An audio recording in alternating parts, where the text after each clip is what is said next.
Hello students, now we have to start the chapter that is political parties. और इसमें हम क्या कर रहे हैं? चैलेंजेस टू पॉलिटिकल पार्टीज, है ना। कितने चैलेंजेस हमने देखे थे लास्ट लेक्चर में? 4 चैलेंजेस, है ना। कौन कौन से थे? Lack of internal democracy, very good. Second, dynastic succession, ठीक है। और ये दोनों हमने डिस्कस भी कर लिए थे इन दैट लेक्चर ऑलरेडी, है ना। लास्ट लेक्चर में हम डिस्कस कर चुके थे। अब बचे हुए 2 और चैलेंजेस हैं। क्या है? Third one is money and muscle power, ठीक है। और fourth one is no meaningful choice to the voters. तो आज हम ये 2 डिस्कस करेंगे, ठीक है। तो start with the third one. कौन सा है? That is money and muscle power.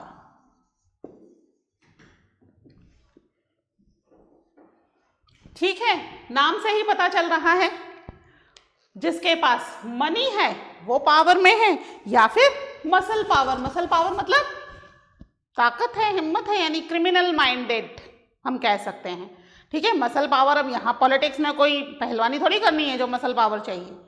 तो यहाँ पर मसल पावर का मतलब है those who have criminal minded या the people those who are criminals, है ना। तो पार्टी में कई बार to win the election, main motto क्या है पार्टी का? They wanted to win the election, है ना। इलेक्शन जीतना ही उनका मेन मोटो है। तो इसके लिए कई बार वो लोग ऐसे मेंबर्स के साथ भी दोस्ती कर लेते हैं जो क्रिमिनल माइंडेड हो, है ना। पार्टी के लिए फंड रेज कर रहे हैं, मनी रेज कर रहे हैं, वो तो अच्छी बात है, उनको तो इंपॉर्टेंस दे ही रहे हैं। अब चाहे उन्हें पॉलिटिक्स से कोई लेना देना ना हो, but because they are raising the money for the party, तो क्या हो रहा है? उन्हें इंपॉर्टेंस दी जा रही है। अगर वो इलेक्शन फाइट करना चाहता है तो उसके लिए भी मोस्ट वेलकम है, और इलेक्शन नहीं लड़ना चाहता तो जब भी कोई पॉलिसी प्रोग्राम बनेगा उसमें उनके इंटरेस्ट को पार्टी पहले ही ध्यान रख करके काम करेगी। समझ में आ रहा है? जिसने ज्यादा पैसा दिया उसका इंटरेस्ट क्या बन जाएगा? पार्टी का इंटरेस्ट बन जाएगा। और पार्टी उस व्यक्ति के इंटरेस्ट के हिसाब से भी कई बार पॉलिसी और प्रोग्राम्स बनाती है। तो यहाँ पर जिसके पास मनी पावर है और जिसके पास मसल पावर है, पार्टी उसको इंपॉर्टेंस देती है, ठीक है। क्या करती है यहाँ पर पार्टी?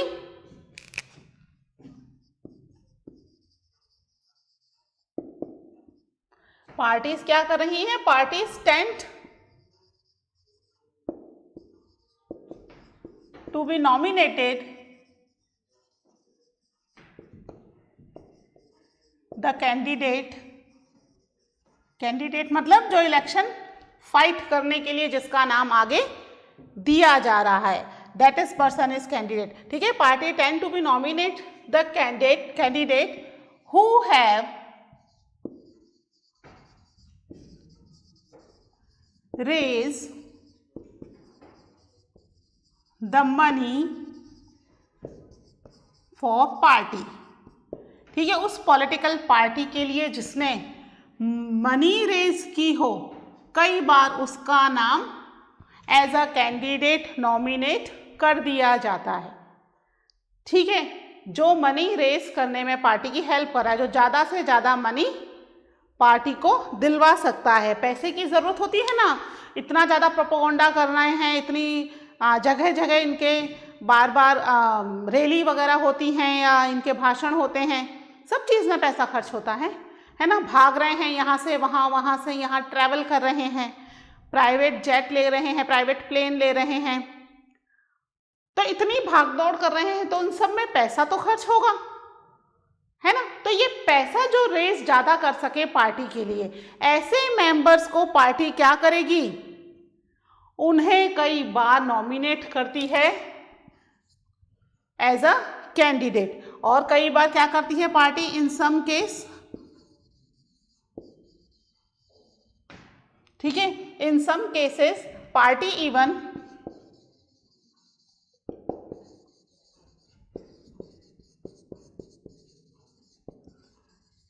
support the criminal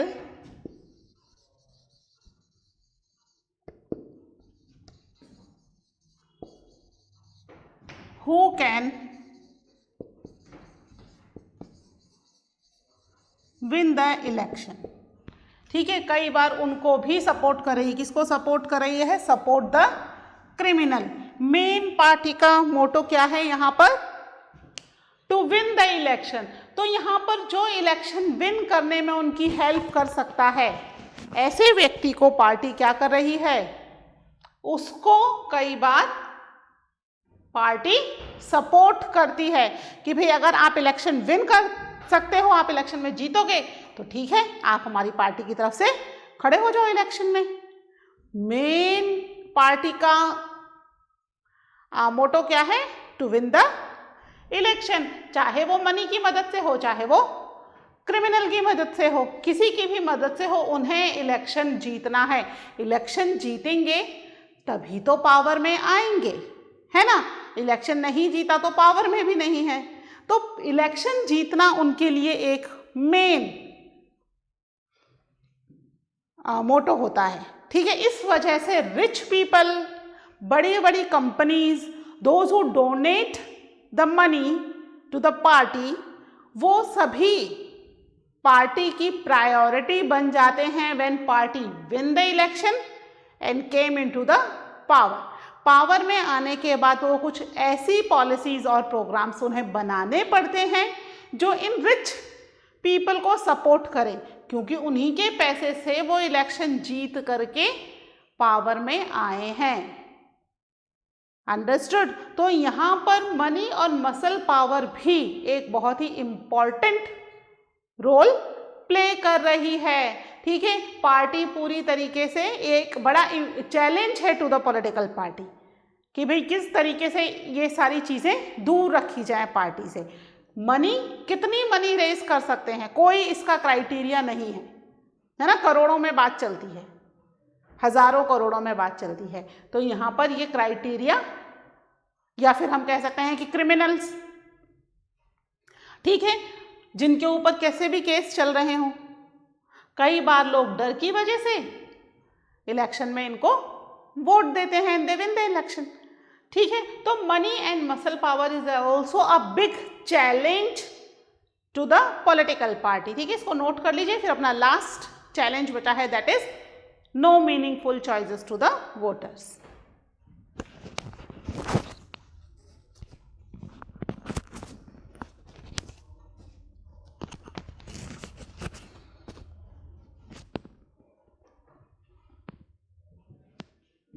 ठीक है, इसको रब कर दो।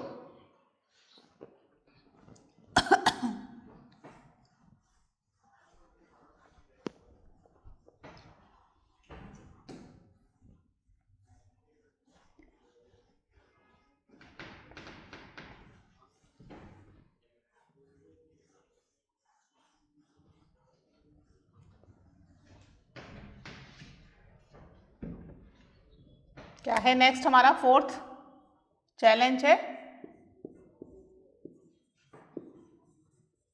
नो मीनिंगफुल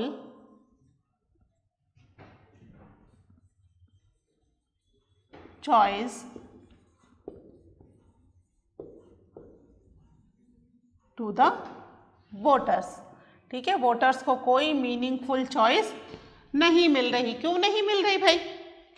हाँ, इतनी सारी पॉलिटिकल पार्टीज हैं, तो क्यों नहीं मिल रही कोई भी मीनिंगफुल चॉइस? मीनिंगफुल चॉइस का मतलब क्या है?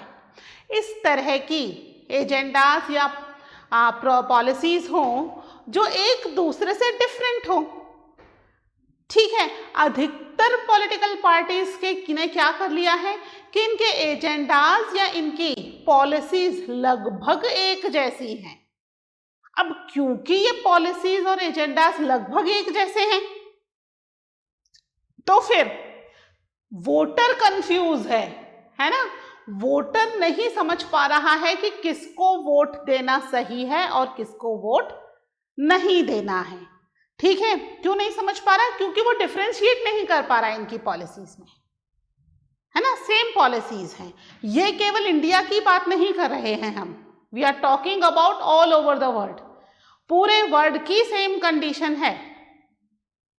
ठीक है, अब अगर आप मनी एंड मसल पावर की बात करें तो आपकी बुक में एक कार्टून दे रखा है, लैक ऑफ इंटरनल डेमोक्रेसी, जहां पर challenges to the political party शुरू हो रहा है ना, वहां पर ही देखो एक एलिफेंट बना हुआ है बड़ा सा, है ना, उसकी कई सारी पॉकेट्स हैं और हर पॉकेट में किसी में पार्लियामेंट है, किसी में सीनेट है, किसी में जुडिशरी रखी हुई है ना, और पास में उसने एक फ्लैग है, उसके पास में क्या लिखा हुआ है, the corporate America.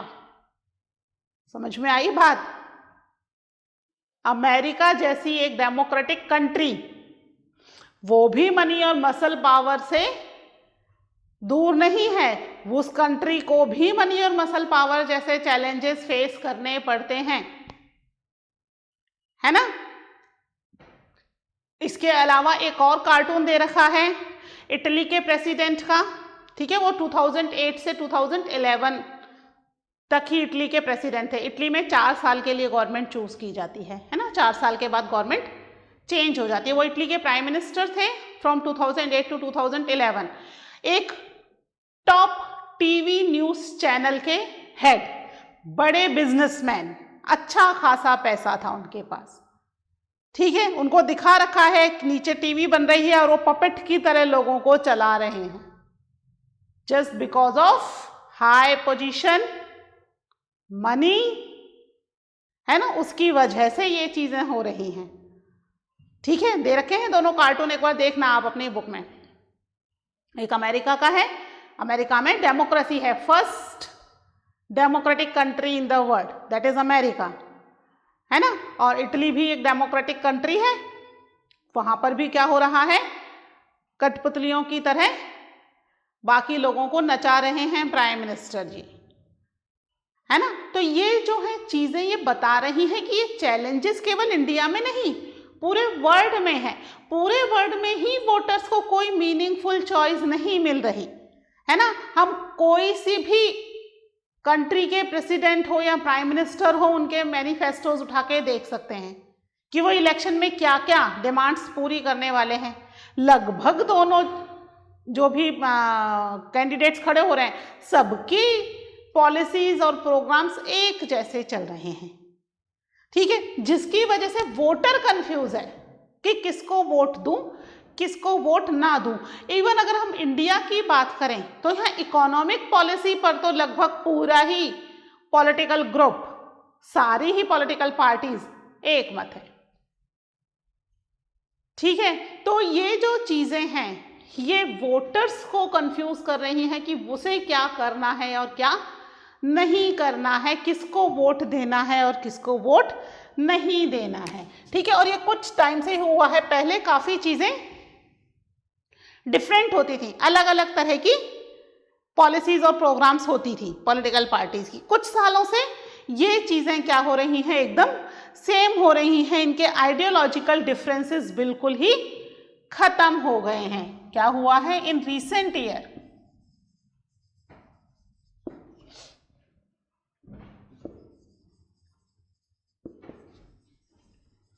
there has been a decline in ideological differences of political parties, ठीक है। आइडियोलॉजिकल डिफरेंस जो है वो क्या हो गए हैं, दे आर डिक्लाइन। डिक्लाइन मतलब कम होते जा रहे हैं, खत्म होते जा रहे हैं। इसकी वजह से लोग जो हैं वो प्रॉपर उन्हें चॉइस नहीं मिल रही है। इंडिया में इकोनॉमिक पॉलिसी पर, ठीक है, लोगों के डिफरेंसेस खत्म हो गए हैं, ठीक है। क्या हो रहा है इंडिया में, in India differences among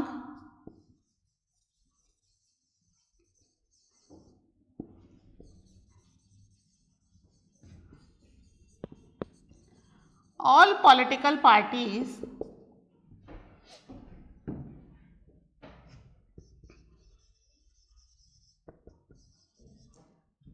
on economic policy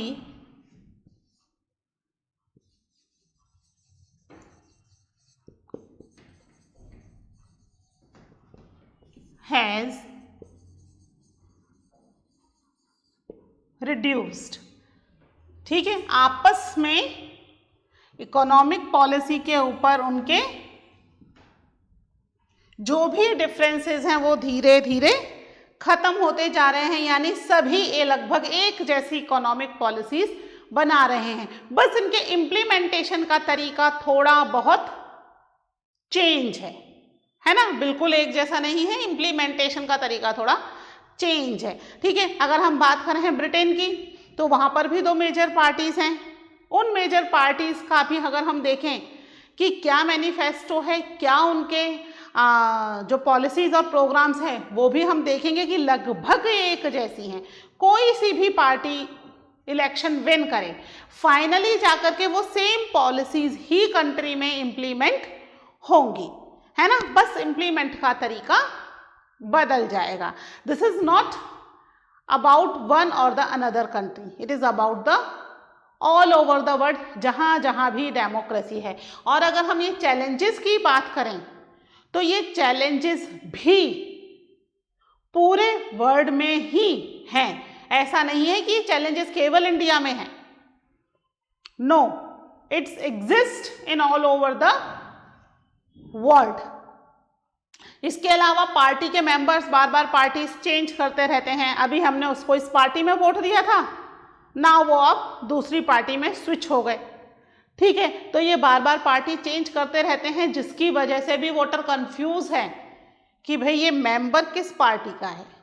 जो अपनी पर्टिकुलर पार्टी में टिके हुए हैं वो तो एक तरीके से पार्टी की आइडेंटिटी बन जाते हैं, है ना, लेकिन कुछ लीडर्स ऐसे होते हैं कि अगर इस पार्टी से टिकट नहीं मिला तो दूसरी पार्टी में जंप कर जाएंगे, है ना। बहुत सारे एग्जाम्पल्स हमारे आसपास ही हमें देखने को मिल जाते हैं। ठीक है, सभी जगह जहां पर भी पॉलिटिकल पार्टीज हैं, और political parties is present in each and every sphere. अगर डेमोक्रेसी है तो पॉलिटिकल पार्टीज तो होंगी ही, है ना। हमारे यहाँ पर भी अभी इलेक्शन होके चुके हैं। 3 तरह के इलेक्शन होते हैं। गवर्नमेंट के 3 लेवल्स है ना। कितने लेवल्स हैं गवर्नमेंट के, कितने पढ़े थे पावर शेयरिंग में? 3 लेवल्स हैं इंडिया में, है ना, और दूसरी कंट्रीज में भी है, 2 तो सभी जगह हैं। कुछ कंट्रीज में 3 लेवल्स हैं। हमारे यहाँ पर एक सेंट्रल लेवल है, तो सेंट्रल लेवल के इलेक्शन होते हैं for choose the prime minister. फिर हमारे यहाँ स्टेट लेवल है, तो स्टेट लेवल के भी इलेक्शन होते हैं to choose the chief minister of the state. इसके अलावा हमारे यहाँ लोकल गवर्नमेंट भी है ना। अभी लोकल गवर्नमेंट के इलेक्शन कुछ दिनों पहले ही होके चुके हैं, तो हम लोकल गवर्नमेंट के भी इलेक्शन करते हैं टू चूज द वार्ड पार्षद ऑफ आवर एरिया, है ना। वो लोग ही आपस में मिलके फिर अपना मेयर चुन लेते हैं। तो इस तरीके से हर इलेक्शन में पॉलिटिकल पार्टी की एक इम्पॉर्टेंट रोल प्ले करती है पॉलिटिकल पार्टीज। लेकिन just because of these challenges यहाँ पर पॉलिटिकल पार्टीज जो हैं वो उतनी अच्छी इमेज नहीं बना पा रही जितनी अच्छी वो बना सकती हैं। इनको रिफॉर्म की ज़रूरत है ना, सुधार की ज़रूरत है। काफ़ी सारे इसमें चेंजेस किए जाने चाहिए, तब जाके ये पॉलिटिकल पार्टीज क्या हो पाएंगी, इन सब चैलेंजेस से बाहर आ पाएंगी। ठीक है, तो अब हम पढ़ेंगे about the reforms of the political party. एक बार आप इसको भी नोट कर लीजिए, then we will start the reforms.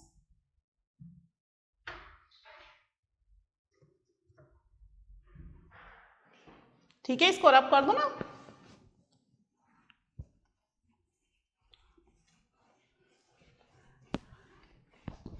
अब जहां कुछ खराबी होगी तो वहां रिफॉर्म की जरूरत तो पड़ेगी ही, है ना, सुधार तो करना ही पड़ेगा। अगर सुधार नहीं होगा तो चीजें क्या होती जाएंगी, और भी ज्यादा खराब होती चली जाएंगी, है ना। तो now there has been a need to reform these political parties. कैसे रिफॉर्म किया जाए इन पॉलिटिकल पार्टीज को? ठीक है,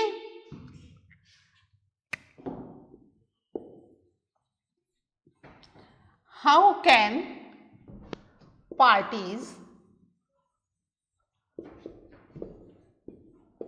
बी रिफॉर्म्ड।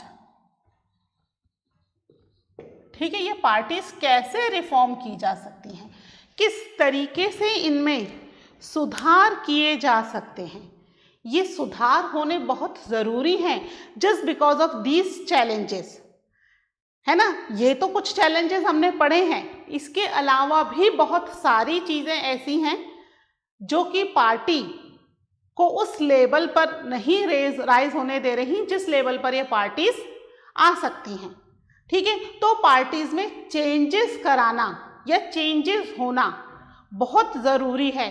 इसके लिए गवर्नमेंट ने भी अपनी तरफ से एक स्टेप उठाया है कि जो पार्टी के मेंबर्स बार बार पार्टी चेंज कर लेते हैं, है ना। अभी इलेक्शन के जब टाइम आया तब हम किस पार्टी में हैं, पार्टी ने हमें अच्छी पोजीशन नहीं दी तो हमने क्या कर लिया, उस पार्टी को छोड़ के हम दूसरी पार्टी ज्वाइन कर लें। अगर कोई भी एमएलए और एमपी दोनों के लिए ही बना दिया, एमएलए के लिए भी और एमपीज के लिए भी, कि अगर वो अपनी पार्टी छोड़कर इलेक्शन जीतने के बाद, है ना, इलेक्शन जीत गए, जीतने के बाद अगर अपनी पार्टी छोड़कर, जिस पार्टी से इलेक्शन जीते हैं उसको छोड़कर अगर पार्टी स्विच करते हैं, दूसरी पार्टी में जाते हैं, तो उन्हें जीता हुआ नहीं माना जाएगा, यानी कि उनकी कॉन्स्टिट्यूएंसी में दोबारा इलेक्शन करवाए जाएंगे। ठीक है, नहीं तो क्या हो रहा है, जीते किस पार्टी के नाम पर है और सपोर्ट किस पार्टी के नाम को कर रहे हैं। लोग क्या करते हैं, वोटर्स बेसिकली कई बार व्यक्ति को वोट ना दे करके पार्टी को वोट देते हैं। अब जीतने के बाद आपने वो पार्टी ही छोड़ दी तो ये तो एक तरीके से वोटर्स के साथ गलत हुआ ना। वोटर ने आपको तो वोट दिया ही नहीं, वोटर ने वोट दिया था उस पार्टी को जिस पार्टी की तरफ से आप इलेक्शन फाइट कर रहे थे। अब आप जीतने के बाद आपने उस पार्टी को ही छोड़ दिया। ठीक है, दैट इज कॉल्ड डिफेक्शन। ठीक है, ये एक पर्टिकुलर वर्ड है इसके लिए, डिफेक्शन। डिफेक्शन का मतलब जो व्यक्ति अपनी पार्टी छोड़कर दूसरी पार्टी को ज्वाइन कर ले, that is defection. To prevent the defection government ने ये स्पेशल लॉ बनाया है कि जिससे कोई भी व्यक्ति अपनी पार्टी को छोड़ करके दूसरी पार्टी को ज्वाइन ना करे। ठीक है, इसकी वजह से क्या हो रहा है कि अब जो भी एमपीज और एमएलएज इलेक्शन विन करके आ रहे हैं, अब उन्हें अपनी पार्टी के साथ ही रहना पड़ेगा फॉर नेक्स्ट 5 ईयर्स। अगर वो नहीं रहते तो उन्हें क्या करना पड़ेगा, उनकी कॉन्स्टिट्यूएंसी पे दोबारा इलेक्शन होंगे, यानी जो ये टैग मिल गया है उन्हें एमएलए और एमपी का, ये छिन जाएगा। दोबारा इलेक्शन में कोई गारंटी नहीं कि लोग उसी व्यक्ति को वापस चुनेंगे, है ना। वोटर्स का माइंड चेंज हो जाएगा, वो उस व्यक्ति को नहीं चूज करेंगे, तो ये जो पावर के लिए ये लोग फाइट कर रहे हैं वो पावर नहीं मिल पाएगी। ठीक है, तो ये जो पहला चैलेंज है, this is the first law. ठीक है, कुछ पर्टिकुलर लॉज बनाए हैं गवर्नमेंट ने, ज़्यादा नहीं बनाए, अभी वर्क हो रहा है टू रिफॉर्म द पार्टीज। तो ये तो बेसिकली एक लॉ बना ही दिया है। ठीक है, क्या है ये कि the constitution was amended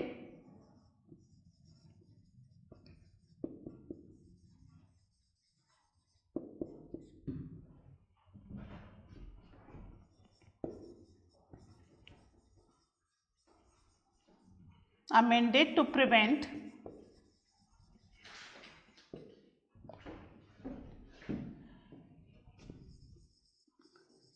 elected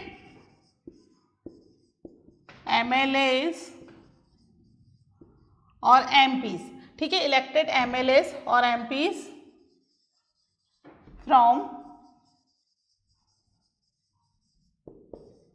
changing the party.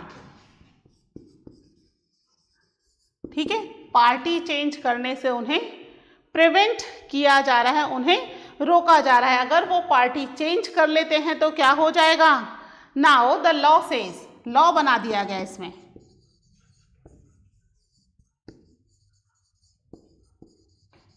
law says that if any MP or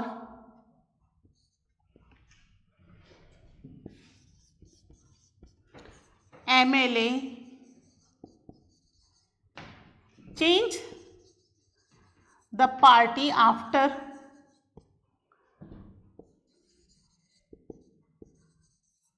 winning the election,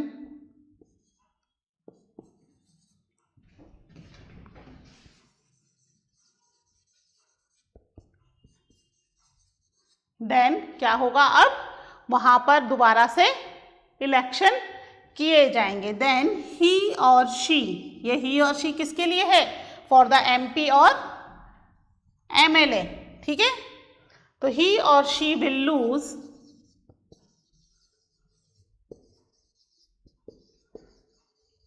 lose the seats, ठीक है। वो व्यक्ति अपनी सीट लूज कर देगा, यानी कि उस सीट पर दोबारा इलेक्शन करवाए जाएंगे। ये क्यों करा है, this law is made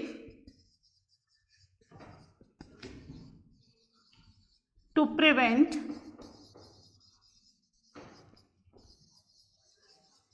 defection, है ना। ये डिफेक्शन वर्ड बेसिकली उनके लिए है जो सीट्स को बार बार चेंज कर रहे हैं, है ना, जीत रहे हैं किसी पार्टी से और बाद में जाके किसी और पार्टी में मिल जा रहे हैं। तो इसको प्रिवेंट करने के लिए लॉ बनाया है कि अगर जीतने के बाद if they change the party then they will lose the seat, यानी अब वो उस सीट पर से MLA और MP नहीं रहेंगे, देयर विल बी अ री election on that particular seat, ठीक है। तो ये जो है एक लॉ बनाया है अभी गवर्नमेंट ने। इसके अलावा एक और लॉ है that we will discuss in the next lecture, ठीक है। कुछ पर्टिकुलर चेंजेस किए हैं गवर्नमेंट ने जिससे कि पॉलिटिकल पार्टीज को रिफॉर्म किया जाए, ठीक है। वो हम डिस्कस करेंगे in the next lecture. Till then take care, bye.